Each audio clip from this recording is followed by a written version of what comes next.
इज्जत और चैन चाहिए तो ये तीन चीजें आज नहीं रखी तो बहुत पछताओगे। प्यारे भक्तों, जरा मन लगाकर सुनिए।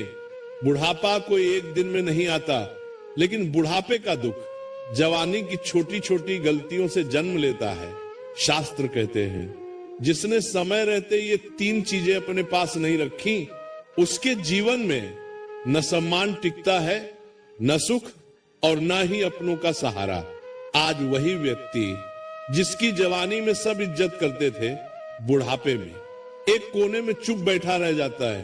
अब आगे जो मैं बताने जा रहा हूं वो कोई कहानी नहीं, बल्कि जीवन का ऐसा सत्य है जिसे जिसने भी अपनाया उसका बुढ़ापा आशीर्वाद बन गया। तो मन को शांत करके सुनिए, क्योंकि ये तीन चीजें आज संभाल ली तो बुढ़ापे में सम्मान, सुख और शांति तीनों आपके कदम चूमेंगे। देवपुर में एक बुजुर्ग रहते थे, धनीराम सेठ नाम से सेठ थे, पर अब सेठ सिर्फ पुरानी यादों में रह गया था। जवानी में उनका व्यापार दूर दूर तक चलता था। बैलगाड़ियों में अनाज, कपड़ा, गुड़ सब कुछ आता जाता। लोग सलाम करते, चौपाल पर कुर्सी उनके लिए खाली रखी जाती, पर समय ने पलटा खाया। सलाम करते, चौपाल पर कुर्सी उनके लिए खाली रखी जाती, पर समय ने पलटा खाया। अब उनकी कमर झुक गई थी, आंखें कमजोर, और घर में बहू बेटे की अपनी अपनी खींचतान।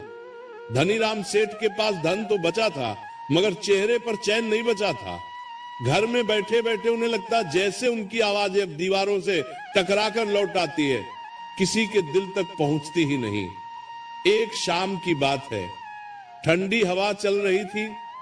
पीपल के नीचे चौपाल पर गांव के बुजुर्ग जमा थे।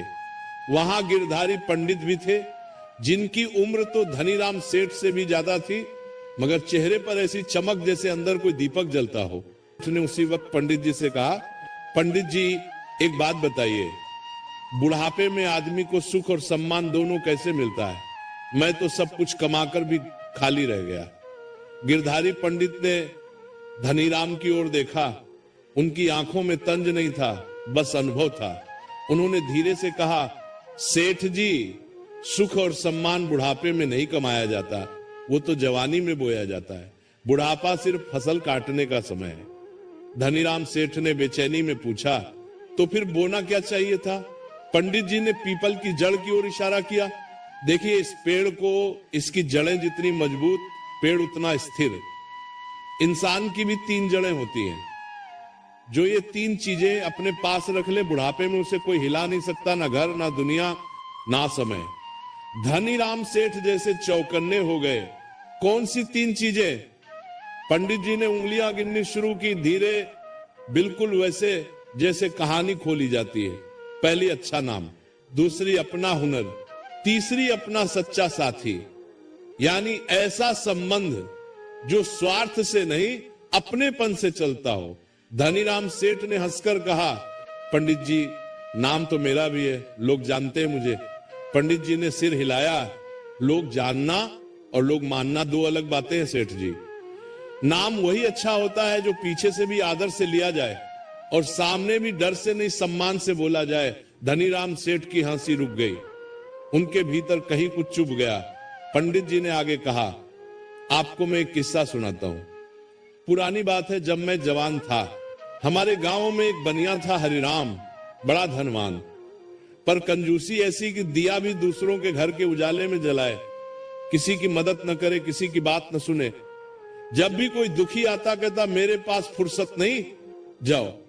चौपाल पर बैठे लोग ध्यान से सुनने लगे, बच्चे भी शांत हो गए। समय बीतता गया। हरिराम बूढ़ा हुआ। धन रहा, गोदाम रहे, पर घर में शांति नहीं रही। बेटों में झगड़े, बहुओं में ताना। एक दिन हरिराम बीमार पड़ा। गांव के वैद्य को बुलाने के लिए नौकर भागा, मगर वैद्य ने कहा, जिसने कभी किसी की मदद नहीं की, उसके लिए मैं अपनी दुकान क्यों बंद करूं? धनीराम सेठ ने बीच में कहा, वैद्य ने ऐसा कहा?